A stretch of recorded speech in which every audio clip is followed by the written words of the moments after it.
भारताची संवेदनशील माहिती पाकला पुरवणाऱ्या एकाला अटक करण्यात आली आहे। दहशतवादी विरोधी पथकानं ठाण्यातल्या एकाला अटक केली आहे। आरोपी रवींद्र वर्मानं हनी ट्रॅपमध्ये अडकून पाकला माहिती पुरवल्याची सध्याची अपडेट आहे। तर सोशल मीडियाच्या माध्यमातून पाकला माहिती पुरवल्याचं समोर आलंय। या प्रकरणी तिघांवरही गुन्हा दाखल करण्यात आलाय। अधिकची माहिती जाणून घेऊयात ग्राफिक्समधनं। तर भारताची माहिती पाकला पाठवणाऱ्या ठाणे एटीएस कडून एकाला अटक करण्यात आली।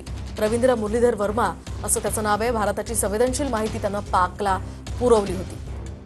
रवींद्र वर्मा ठाण्यातला रहिवासी असून मुंबईमध्ये तो एका कंपनीत कामाला होता।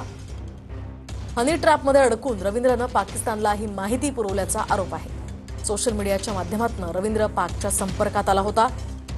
रवींद्र हा नोव्हेंबर 2024 पासून पाकिस्तानी इंटेलिजन्स ऑपरेटिव्हच्या संपर्कात असल्याचा संशय आहे। या प्रकरणी तिघांवरही गुन्हा दाखल करण्यात आलाय, तर एकाला या प्रकरणी अटक करण्यात आली आहे।